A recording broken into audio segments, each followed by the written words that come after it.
Good morning, everyone. I'm T3 Live Editor-in-Chief John Darcy. And I'm Brittany Umar, and together we bring you Morning Call. So we're seeing mixed markets around the world, with our futures pointing to a slightly lower open this morning, continuing the downside action that we've been seeing. And yesterday, the downside action was largely attributed to the stronger than expected ISM number, as well as the looming non-farm payrolls report that we have coming up on Friday. John, would you say it's anything more than that? Like you said, Asian markets are up. The Shanghai, the Nikkei are higher. European markets are lower. We're choosing to follow suit of our European counterparts. And like you said, people are talking taper talk again. The media always wants a reason why the market's up or down. And the one everyone's talking about right now is, like you said, that strong ISM number sort of came out of nowhere, has people thinking that perhaps the Fed could taper a little bit earlier than people are now expecting. I don't really lend much credence to that. I think Janet Yellen has proven that she's very dovish and has definitely not sounded like she's looking towards the exit for QE. But media always has to have something to talk about. That's where they're blaming it on. But all in all, a very, very shallow correction. So I think it's much ado about nothing. Right. So the selling is somewhat still pretty mild. But before we get into some of the sectors, why don't you show us the levels then that we should be watching in the S&P? Sure. Let's take a look at the spiders. If we can pull that up. There we go. On Friday, we had that abbreviated session where we had the red dog reversal that we've talked about. We traded, we made new intraday highs, closed back below it. A small sign to take some caution. Overall, last week was a very quiet week with the holidays. You had both Thanksgiving and Hanukkah.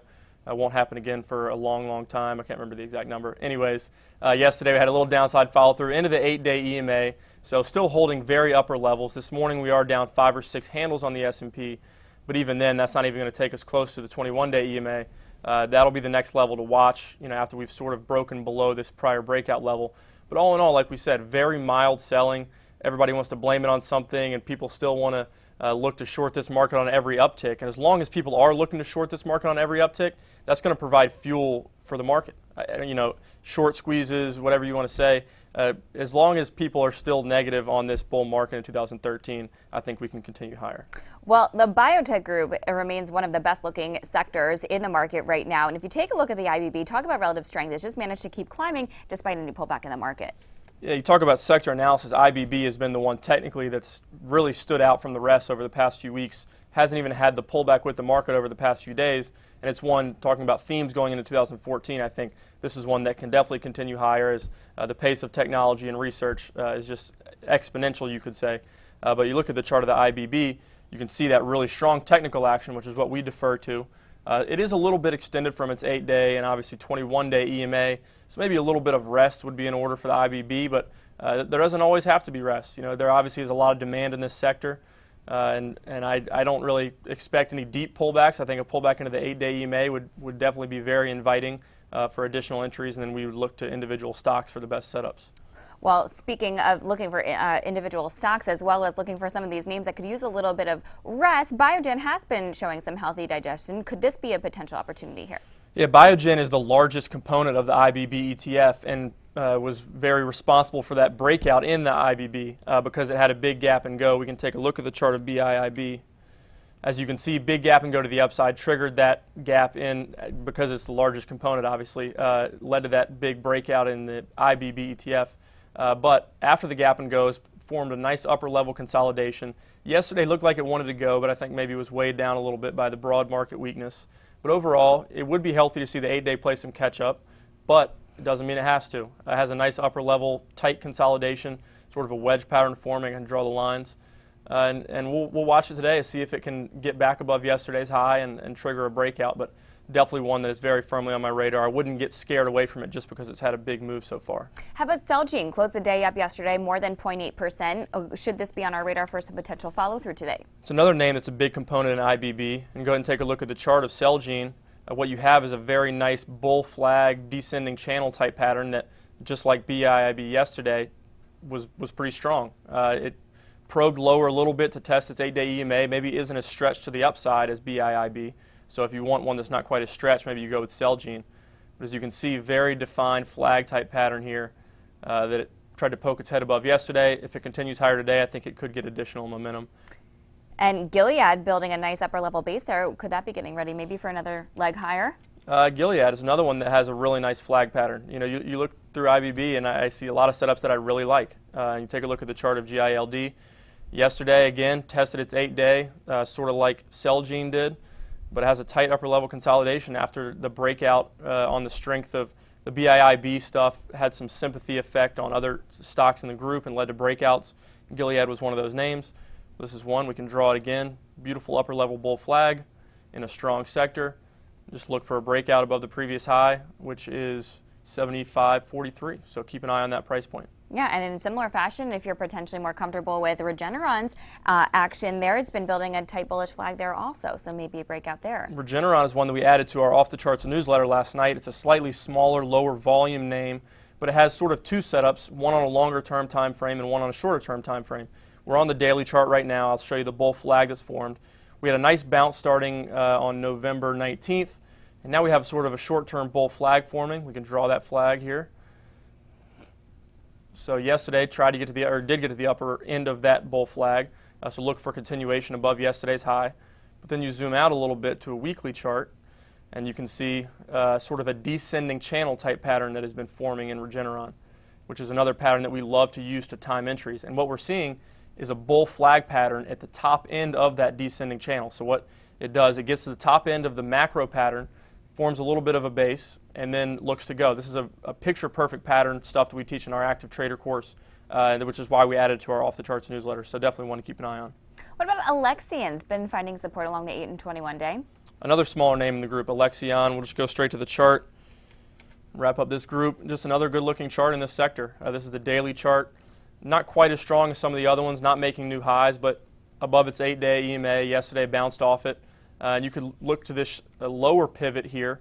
The high there is 124.69 up from this candlestick. So if we get a break above there, could trigger some momentum until we get to highs, which will be the next area to contend with. But just another example of a strong stock in the biotech sector. All right, well, coming up, we're going to go in the trenches with the banks, which continue to hold up well. But first, a quick commercial break. We'll be right back. I'm Mark Sperling, Director of Trading with T3 Trading Group and contributor to T3 Live. Do you trade on your own, but you wish you enjoyed the benefits of a large trading floor? With the T3 Live virtual trading floor, we deliver that experience to you on your computer. On the VTF, you can follow the long and short positions of experienced professional traders like myself, Scott Redler, and others, and listen to our live radio stations as we navigate the markets. In addition, you get the added value of a large community of sophisticated and like-minded traders. In my opinion, joining the room will be the best trading decision you will ever make. I would like to invite you to begin your membership with a 7-day free trial. To get started, visit t3live.com and click on the Virtual Trading Floor tab. Have a great day, and I look forward to seeing you in the VTF. We're back and going in the trenches with the banks, which continue to hold up well, showing some relative strength. Before we dive into some names, let's take a look at the XLF. Yeah, the banks are a sector, again, talking about themes for the rest of the year into 2014. I think the banks are one that flew under the radar for several months in the second half of this year, but are looking a lot better. And we've had rotation through individual names in the banks. But first, like Brittany said, as she promised, I'll go to the XLF here, take a look at the chart. We've seen a slight pullback with the market over the past 2 days. We had sort of an engulfing bar. We opened higher on Friday, engulfed the previous day's ranges from last week, which was a holiday week, so much ado about not very much. Anyways, tested the 8-day yesterday, sort of a wide range, tried to push higher to show relative strength yesterday to the XLF, but overall held the 8-day, probably down a little bit this morning with the futures, so see if the 8-day holds. If not, we could test this prior breakout level, but all in all, it's a sector that I really like right now. How about Goldman Sachs within this group? It hit a new high yesterday, although it did close off its highs, starting to look a little better. Yeah, I mean, we've had, like I said, rotation through individual names within the banks. We do sector analysis. We look for sectors that are strong within the market, but we also love to see when there are divergences within an individual group because we love to be stock pickers. We love to, you don't have to buy 5 bank names when the XLF is breaking out. You try to look for the best one. And right now, we've had setups in Bank of America, Citigroup, which I'll get to in a second. But right now, like Brittany said, Goldman Sachs is the one that I'm really watching. And I think in general, you talk about reputations of banks. Yes, it's been dragged through the mud a little bit, but overall, I think Goldman Sachs has the best people. It's a very strong company and one that I've been a little bit surprised by some of the underperformance that we've seen, but I think we got some of those headlines out of the way. And Goldman Sachs yesterday, like you said, tried to break out, put in a little bit of a doji candlestick, which just I think was a signal that it needed a little bit more time due to the overall market weakness. But in general, I think Goldman Sachs could continue higher. once the market catches a bid after this brief pullback that we've seen. Or if you're more familiar or comfortable with a stock like Bank of America, which I know Scott's talked a lot about, that's one of his picks. This one's building a bull flag above its 8-day, so looks pretty good as well. Yeah, Bank of America has been by far the strongest one in the sector, and it's sort of the script has been flipped on the banks. You know, you talked about during the financial crisis, Bank of America was one of the ones that got hit the hardest and people were most negative on, but over the past few months, it's been the strongest.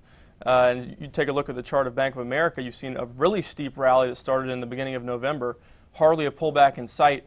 And then we had sort of an upper level wedge pattern, bull flag pattern, whatever you want to say, formed. And yesterday it showed relative weakness. So this is one that has had a strong run, but looks like it might need a little bit of corrective action.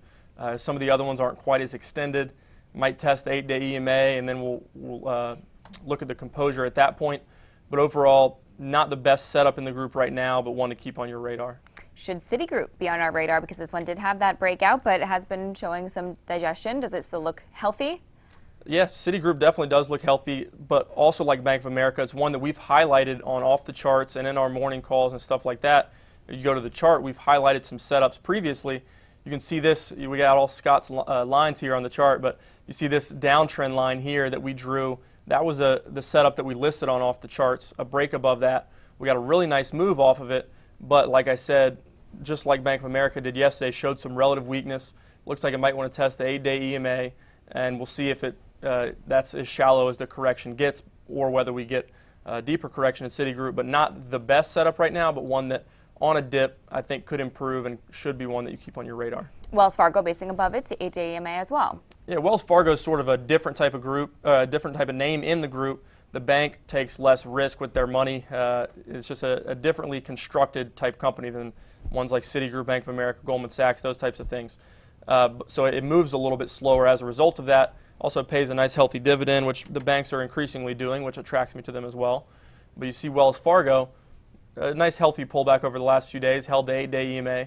Yesterday tried to show significant relative strength, but closed off its highs a little bit, somewhat like Goldman Sachs. If you take a look at the weekly chart, you know, just healthy pullbacks is all we've seen this year in Wells Fargo. And obviously the previous pivot high here is around 44.78, so not far from where we are now. And I think when you look at the monthly chart, this is one that didn't get hit as hard during the financial crisis, which is, you know, I prefer long-term stocks like this, stocks like Wells Fargo. They can give you some nice price appreciation. They pay a nice dividend, not the volatility and risk-taking that you see across Wall Street these days. How do you approach Morgan Stanley, which put in a new pivot high yesterday and then pulled back into the 8-day EMA? Morgan Stanley is one that's quietly crept higher. You take a look at the chart, sort of like Bank of America had a really steep rally from the beginning of November and showed more strength yesterday than Citigroup or Bank of America. Tried to push higher like Goldman Sachs, but closed off its highs a little bit. This is another one that has a really nice looking setup to me, and one that I don't really watch as much. But yeah, a nice bull flag forming, and I think if the market does firm up, if the banks do firm up, Morgan Stanley, along with Goldman Sachs and Wells Fargo, maybe third in the pecking order, should be the ones that you focus on. All right, time to do some quick hits. Let's talk some tech names where it's pretty much a mixed bag. Amazon, we saw put in a red dog reversal yesterday, showing us that it might need to take a rest here. It did have that nice run over the last 2 weeks or so, so probably healthy action. Yeah, really impressive move recently in Amazon. Then on 60 Minutes Sunday night, you have Jeff Bezos come out talking about drone delivery of packages within 30 minutes of when you order on Amazon. Triggered a hysteria on Twitter and social media, and maybe a little bit of exhaustion top in Amazon. Take a look at the chart. You can see we had a red dog reversal.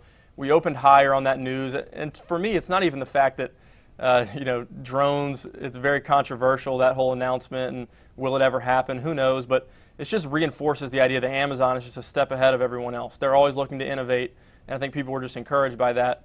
But not really anything. If it happened, it would be in 10 years. Anyways, Amazon red dog reversal. Looks like it might need some rest, but I think it could set up again in the future if it does get a slight pullback. What do you think the shipping costs would be like for that? Yeah, I have no idea. You buy a movie for $5 and the shipping's $150, so I don't know how feasible all that is, but it's fun to talk about at least. Exactly. All right, well, how about Google? It did retrace about 0.5% yesterday and pulled in right into the 8-day EMA, so this is probably the level it needs to hold, right? Yeah, I mean, still just very muted action in these. People are grasping at straws when they're talking about reasons for corrections and red flags and this and that. Google didn't trade above the previous day's high, and so it didn't trigger a red dog reversal, but it was weak, did have a slight pullback. You take a look at the chart, You can see it sort of came close to testing its 8-day EMA yesterday.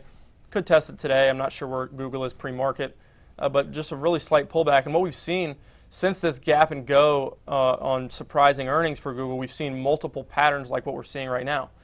You see the lines pretty much already drawn. You saw a descending channel form here and then a big igniting bar. You saw a very mild pullback into the 8-day EMA and then another move higher. Could we see it again? Yeah, I think we could, especially Santa Claus rally, all that type of stuff. I think Google's one that definitely could continue higher. Well, now what do you think of Apple heading into today? Because we did see the stock put in a red dog reversal yesterday showing a sign of exhaustion, but we do have the stock up a little bit this morning on the news of its iPad Black Friday numbers. Yeah, Apple, really impressive move. Another one that we listed on off the charts. We can go ahead and take a look at the chart, and I can show you that setup that we listed. Another triangle pattern. We drew this downward trend line and a break above it. Got a really nice move. We hit our target from off the charts, and then yesterday, after multiple days up, we got that red dog reversal. But like you said, up more than 1% this morning on that news of stronger than expected Black Friday iPad sales. So what'll be key now is to see whether we commit to that gap and get another gap and go and challenge yesterday's high, or whether or not this is sort of an opportunity that people take to take more profits in Apple.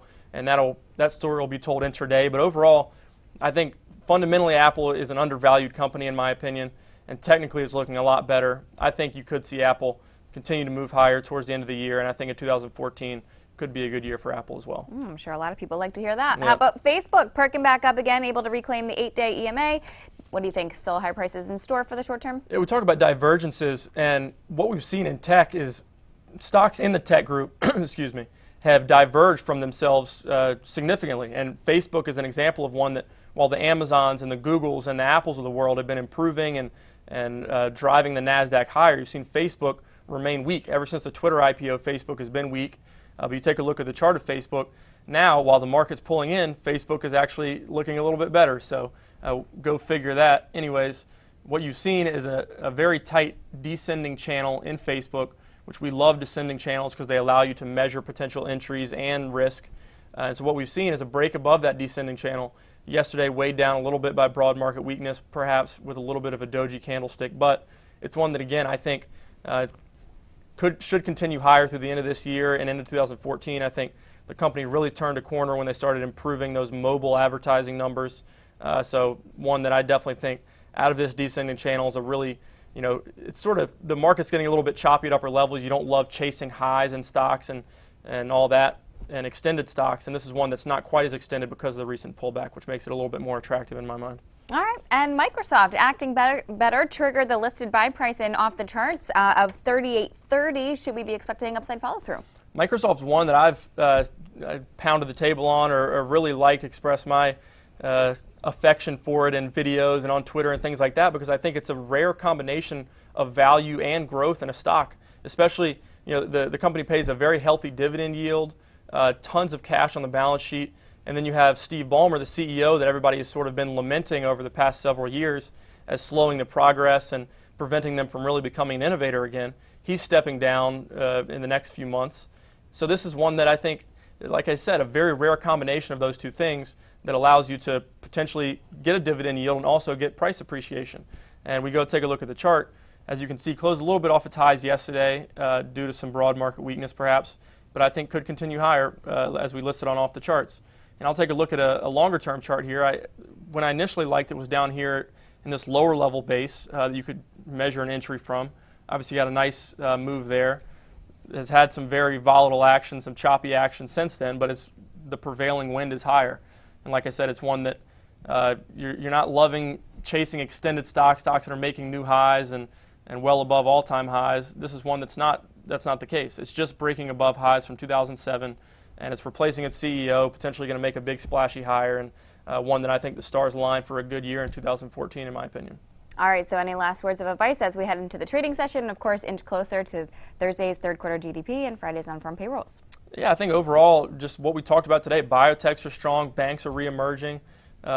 Tech is a very mixed bag. I think you have to trade individual stocks in the tech sector rather than looking at the sector as a whole. And one thing to keep in mind, Santa Claus rally, January effect. One thing you see is because we've had such large gains in the market this year, people are going to have capital gains, and people are also going to look to offset those capital gains by selling some of their losers to minimize tax expense there. So what you could see is sort of a magnification of gains in stocks that have been strong this year, and also a magnification of losses in stocks that have been weak this year. So definitely laggard stocks have participated in this rally over the last month or so as the rally's got a little bit long in the tooth. But keep an eye on those weak stocks to see if they weaken a little bit over the next few weeks due to that tax motivation.